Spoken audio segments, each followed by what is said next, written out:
Welcome to the Ben Buzz. I'm Benny King, and you're listening to Hawkeye State of Mind. So the Iowa Hawkeyes just had a huge victory.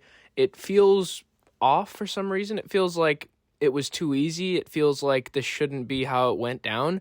And it was against a bitter rival on the road. And you just think, how good are we or how bad are they? Very interesting, but I'm honestly so dumbfounded by this. The Iowa Hawkeyes went on the road at one of our bitter rivals in the Wisconsin Badgers and somehow won 37-0. Shut them out on the road. Wisconsin. I mean, it's honestly crazy. And when you look at our offensive stats, we ran the ball pretty well, but like our defense completely locked up Wisconsin. They had so many punts, fumble, interception. They couldn't do anything. They were really struggling. Our defense played great. That was one of the big keys into this. Was like, I don't know what our offense is going to be able to do, and we did, fairly decent against teams like Rutgers, but then kind of got shut down for the most part against a team like Indiana, which honestly, that Indiana loss keeps getting better and better. So maybe I should stop being too upset about that. And I do like Indiana. It just sucks that had to happen to us in that spot. But at least we were competitive in that game. So it's like, well, maybe Iowa's still relatively solid. And then we had that bye week, which we really needed. I mean, look at this game. I don't know. I didn't know we had this in us. Now, I thought we would win. I thought we were the better team. You know what I mean? I didn't think that this one was going to be overly difficult, but you worry about these rivalry games and the fact that it was a road game against a team like Wisconsin, who I know isn't great, but Luke Fickell is supposed to be a fairly decent coach. He did pretty good at Cincinnati, and he hasn't been the best at Wisconsin, but we've had a lot of tight games with Wisconsin over the past couple of years. I recited a score. I think it was like 15-12. It was like a disgusting game from a few years ago where we had gotten a safety and ended up winning really grossly. But a win is a win. So I was like, I think it could be somewhat similar to that, but I thought that our defense was going to do enough to hold Wisconsin and our offense was going to do just enough, where it's like, not only did we overly crush their offense, I mean, our defense played spectacular. We can't even begin to talk about how great our defense played. We really can't.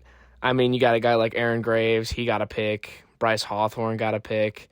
Like, this team was stellar. And you look at just across the board, and we didn't end up really getting sacks, but that's fine because we just let them make their own mistakes. Apparently, Iowa, who would have known? I mean, I love this team so much, and it really feels weird, and I feel bad for Wisconsin. I know some Wisconsin fans, I know it's like, oh, it's your rival, you're supposed to want this type of result, but it just feels really off, and it feels kind of weird to see this downfall of Wisconsin. Because you look at what they've done so far this year, they blew out some lesser opponents, like you would do. And then they went on the road at Alabama and lost. And they put up 14 points. It wasn't actually, like, if you look at the final score, it was a little worse in that game. But you see what Alabama's doing. They're number 6 in the country, hottest team in the league. If they didn't have that Florida State loss, they'd probably be in the number 1 team in the country conversation. Where it's like, but then it's when they get beaten at home by Maryland by several scores. But then they go on the road at Michigan and only lose by 14. So I'm like, well, if they're hosting us with a lot to prove and they're wanting to get back at us, because we usually beat them, but we usually beat them close. It's supposed to be kind of a rivalry here. You see, like, walking around the streets of Iowa, you see people wearing Wisconsin stuff. It's not too far to get to Wisconsin. Like, people love their Badgers, where it's just like, this is so disappointing, and I feel bad because I like the Hawkeyes, obviously, like I really do. But like I know a lot of Wisconsin fans, and I know a lot of people.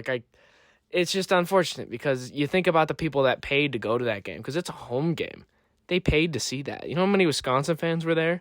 You know how many of them are not going to want to go to another game ever? Because this isn't like you went and saw them lose to Ohio State in a shutout, or I guess in the current landscape, like Miami or even Indiana. It's not that type of thing. And I think that's what's the craziest thing is that we don't do this to teams, at least not teams in the Big Ten. In the Big Ten, we're usually fairly close, and if we do blow you out, it's like very much quotation marks. It's like a blowout because it's not usually that dominant, but it's like, man, like this is the type of thing you wouldn't expect from an Iowa team. And when you look back at Iowa and what they've done this season, they have done this to teams before, teams like Albany and UMass, but it's not like those teams were completely shut out. Like UMass got a touchdown, 7-47. Albany wasn't terrible in their game either. They put up 7 and held us to 34. And those were at home too. Like, it just begs the question, how bad is the Badgers? How bad is Wisconsin? You really kind of feel for them because you're like, I didn't realize it was this bad.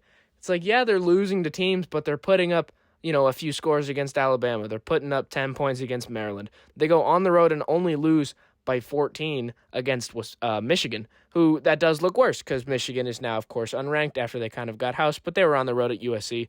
But Wisconsin, just didn't think that they would put up absolutely no fight at all. I think that's the most concerning part about this, is that it didn't feel like they were trying too hard. And Iowa, I know they still have a lot to prove, obviously, but they have a lot of season ahead of them. Maybe that's part of it. They felt like it kind of ended. Maybe Michigan on the road, that was kind of like their last straw, because you look at Wisconsin. I really feel bad for Wisconsin now because I don't know how they're going to get to bowl eligibility. And they haven't won a Big Ten game all year, I believe. Yeah, I mean, they lost to Iowa, Michigan, and Maryland, and Alabama out of conference. But it's like now they host Ohio State on the road at Oregon. They host Washington on the road at Indiana. Like, all four of those teams should be ranked. It's like, and three of them in the top 10. It's like, when does it stop for Wisconsin? Like, the season is already over. And you could see the way they performed against Iowa. They knew that it was over. They had given up. They had given up hope. And I'd like to say that Iowa played spectacular because we did. I'd like to say that our offense and defense and all the specific performers on that team played great because they did. And I'll get into the specific players that really shined and some players that got back into the lineup that maybe we didn't expect to play or had been dealing with injuries or, whatever it is. Iowa did play great. Iowa is good. I'm really happy that we were able to have this type of performance, but you just got to feel for Wisconsin. It's just like, man, type of people that are celebrating Wisconsin.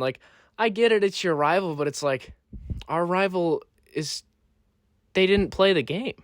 They weren't there. I didn't expect this. And I thought it was going to be similar to Iowa State, where I was like, yeah, I know Iowa State's the better team. I know they're ranked and I know we're not. I know they're a lot higher up there. I get all that, but and I know we're on the road at Iowa State, but in those types of rivalry games, anything can happen, fluky stuff. It ends up being really close, and I was right because we ended up losing by just a field goal. It felt like those types of games, and Nebraska kind of happens as well when we played that rivalry game. And, you wouldn't think that it would go down like this, and in such of a dominant fashion that it was. I think that's the biggest thing, because if we blew them out, it was 30-10, 27-14, 23 to, 13, whatever it is, right? You wouldn't think that it would be this dominant and this impressive. So while I am extremely happy about this and extremely definitely overjoyed with what our team is capable of, I get all that. But it's what is going on with Wisconsin? You just really got to feel for them because, their season really is already over.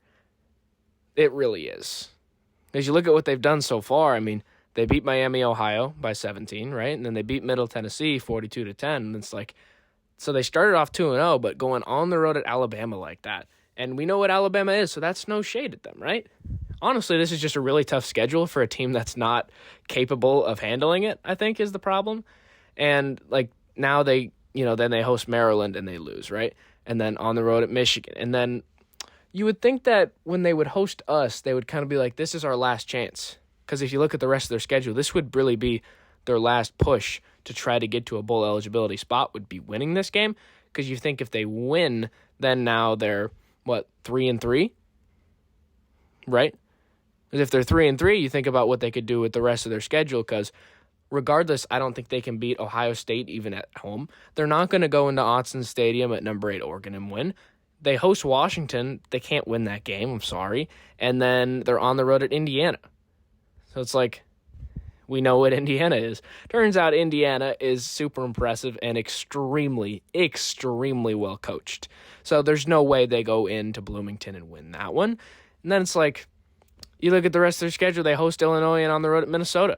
I don't know if Wisconsin wins another game. I would be surprised if they do. Honestly, after something like this, you'd be shocked if the coach wasn't fired over the next few weeks. That's how bad this was. Because it's obviously the Hawkeyes are great, and I'm glad that they were able to do this type of thing, but it's Wisconsin. You wouldn't expect this because they really weren't in the game at all. They weren't. You would think that they would get motivated to play for their team just, across the state. You would think. They weren't ready to play at all. They didn't. I'm honestly so appalled by this result.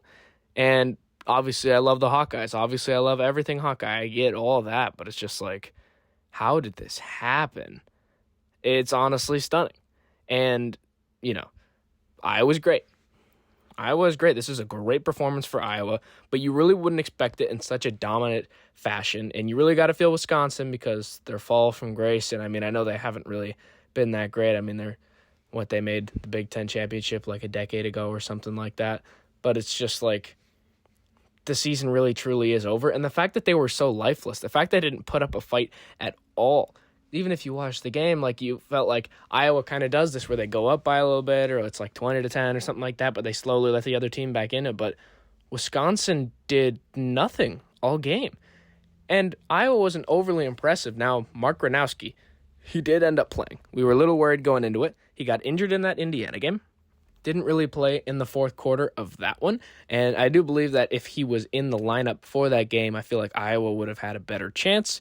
And then I think we really needed that bye week, and it was a really nice position bye week for Gronowski to get back into the lineup. So maybe you say maybe some of his stats were kind of devalued, and maybe he didn't have to do a whole lot, but also coming off of that injury, he was playing it safe maybe, but he did fairly fine. 17 for 24 is solid, but you can see he barely cracked 100, and he did have that pick, but honestly, it didn't matter, and it was just great that he played and was as consistent as he was, because as long as he didn't make too many mistakes, there really wasn't any changing the outcome, right? Because he had that pick, but where's Wisconsin's points off of that? None.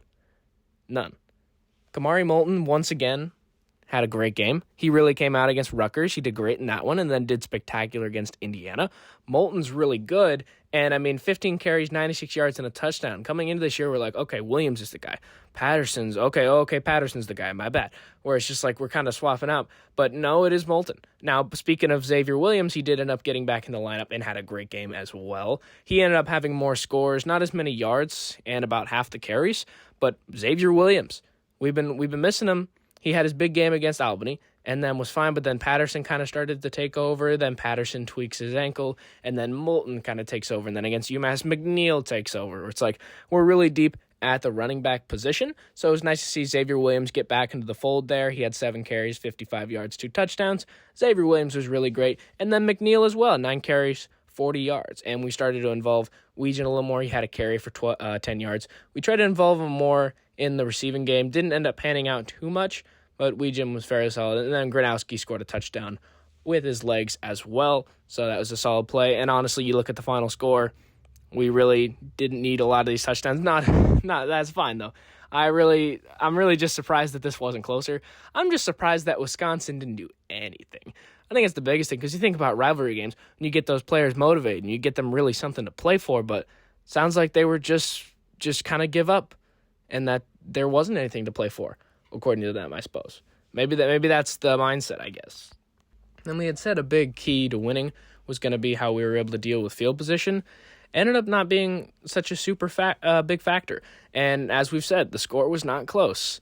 Weegan, he had 3 returns, 34 yards, about 11-ish on each on average, where it's just like, it didn't really matter. We ended up scoring a good deal of touchdowns, which is awesome. Love touchdowns, obviously. It's like you just wouldn't expect us to score that much, especially 37 points. And I know we had turnovers, and I know that we had stopped them a lot, and I get that we had given ourselves multiple chances to score. I get all that. But us to have this type of performance for a team that is usually not that great on offense, but hey, we did put up 38 against Rutgers. Not terrible. And then 37 on Wisconsin. And then, even the 13-ish, I know it says 15, but we scored 13 against Indiana. Even that doesn't look terrible, because that's about what Oregon scored had they not gotten that pick 6 late in the second half, where it's like, that's not actually that bad against Indiana. Maybe I was too harsh on us after that game, was hoping the offense was going to play better. Turns out Indiana is just really good. My bad on that. Still would have liked to win. Not saying that I prefer the loss, but when you look at their schedule, everything Indiana's done, did we come the closest to beating Indiana? I think we would have had to have been, right? Because Old Dominion was in there, but not that great. It was 14-27. And then they beat Oregon 30-20, but even that was a little misleading where they had that pick six late where it's like, hey, if Indiana ends up winning the Big Ten, they're going to be number one in the country, and we almost beat them. Nobody's come closer than us, so you know what? We can hang our heads on that. So that's not terrible. It does suck with what Iowa State is doing, though. Iowa State has fallen off as of late with back-to-back losses following a close call against Arkansas State and then blowing out Arizona, but then just losing 2 times in a row. Doesn't look great for us and our loss there. But all in all, I think this was a great win for the program. And you look at our schedule going forward, I was really worried about this just because of, on the topic of bowl eligibility. Because at that point, if we lose, then we're 3-3, and then we got to split our last games to try and get to 6 wins, where it's like, now that we won that win, and just the way we won it, where you could say Wisconsin is dead inside, okay, I get that, but they didn't play like this against everyone else, and you could say that was a domino effect that led to them getting blown out by us. Sure, you could say that, but at least our team had the ability to do something like that. So you look at the rest of the schedule, we host Penn State this Saturday, which I'll preview tomorrow, and you got to think that we have a good chance in that, especially with Franklin's gone. Aller's injured, so they're starting a new coach and a new quarterback. So we'll have to see if they're able to beat us there. They just lost to Northwestern and UCLA and Oregon, Oregon being the really impressive one. That was a good team that they lost to, and it was at home. But then they go on the road at UCLA and lose, and then come back home and lose to Northwestern. So maybe we'll have a good chance in that one. And then when we host Minnesota, this is the big one. I think we can get that trophy and hang on to the Floyd of Rosedale. That'll be the hope. And then when we host number 8 Oregon, that'll be tricky. We want to go into that game at 6-2. That would be the goal, I think. Going into that game against Oregon at 6-2. Because then after that, we go on the road at number 20 USC, and we'll see how USC does against Notre Dame. We'll see if they're ranked when we get there. And then when we host Michigan State's looking rough. So I'm hoping we can get that one. And then on the road at Nebraska is going to be difficult because I know that one is kind of flip-flop what we kind of do in that one. So that one could be interesting. But, hey, I mean, I feel like that one is usually a flip-a-coin type thing. And Nebraska is a good team and could be a dark horse for the playoff as they have a good chance to go 10-2 or, 11-1 or whatever. So they have a good chance in that. So it's like if we were able to spoil that, that'd be pretty cool. And against one of our better rivals. Now, it's definitely not going to be as easy as Wisconsin. I was expecting Wisconsin to be a tighter game, especially being a rival from just across to the next state. You would think it would have been a lot closer. I did, certainly. I mean, if you watch my preview, I was pretty worried about it. But as a fan, you're always kind of worried about games, especially games that you really need to win to set the tone for the rest of your season, because especially after a loss, too. Hey, by the way, Iowa responding from a loss is pretty good. You lose to Iowa State, you come back home, blow out UMass, go on the road, beat Rutgers by 10, and then you lose to Indiana. What do you do after that bye week? 37-zip on the road. So Iowa's a pretty good team, and they respond pretty well. So maybe what will happen is that we win up until that Oregon game, and then that loss propels us to take it out on USC on the road. I don't know. But, it'll be really interesting. If we could get to 10 wins, that would be astronomical, because that would mean winning out against a team like number 8 Oregon, number 20 USC, number 25 Nebraska. If we can get to 8 wins, I think that would be not best case, but you know what I mean. That would be pretty good if we did that. If we beat Penn State on the road, well, there's our 5th win. Minnesota at home, there's 6. Then Michigan State on the at home, there's 7 right there. So then you say hosting number 8 Oregon, on the road at number 20 USC, on the road at number 25 Nebraska. If we can get one of those, boom, that's 8 wins right there. So that would be the hope. So we'll have to see how Iowa is able to manage that. And if they're able to not push a playoff spot, we'd have to win out to get into the playoff. And with the teams that are left on our schedule, it's possible to build up a resume if we were to win out. So maybe you say playoff hopes still in play for the Hawkeyes, but I don't see that. I feel like Oregon, USC, Nebraska, we're going to drop at least 1. I would be surprised if we don't, but 3 losses isn't going to get you in. So even though technically on paper we're still alive, which is good to be at this point of the season and still be alive. I mean, look what happened to Wisconsin. Wisconsin was dead on arrival in that game against us. So maybe we should just count our lucky stars that we're still in possible contention at this stage of the season when you look at our rival like Wisconsin and see where they're at. So honestly, yeah, we should just kind of take that in stride and just not take that for granted, because we could be a lot worse off. That's really the sentiment right now, is that we could really be a lot worse. We're kind of separating ourselves from about half of the Big Ten. Not too much, but like you think about like bottom feeders, you think about where we're at. We're not close to the top. Indiana, Ohio State, USC, Oregon, Michigan, Northwestern, Nebraska, Washington kind of all have those. Outside of Northwestern, I would say. But there's a lot of teams that are 2-1 in conference, and there's a lot of teams that are either 0-3 or 1-2 in conference. And you think about those 0-3 teams in conference: Michigan State, Rutgers, Purdue, Wisconsin, and Penn State. Penn State is 0-3 in conference.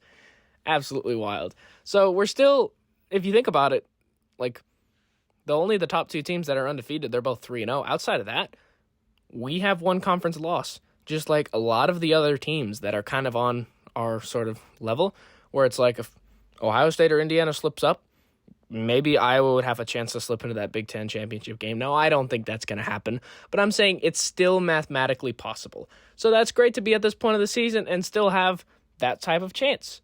I mean, look where Wisconsin is. Look where Penn State is. Redonkulous, honestly. So we should definitely not take that for granted and just take that in stride that, hey, even though, that type of thing probably not going to happen, we should be in a bowl game, hopefully a pretty good one. We'll see how these games sort of shake out. But honestly, I'm just really proud of our team and really disappointed in Wisconsin, but I'll take it. You know what? We'll take it. We need wins at this point in the season. We really do. We needed to respond. We needed to keep our positive record, and we did. So Iowa looks really great, and I'm really excited for the rest of the season, especially after that. And I think we have a tough road ahead, but I think Iowa is going to be able to try to finagle this really difficult schedule, and we're really starting that out with a absolutely dominant win against Wisconsin last weekend. This is the Ben Buzz starring Benny King, and this is Hawkeye State of Mind. Thanks for tuning in.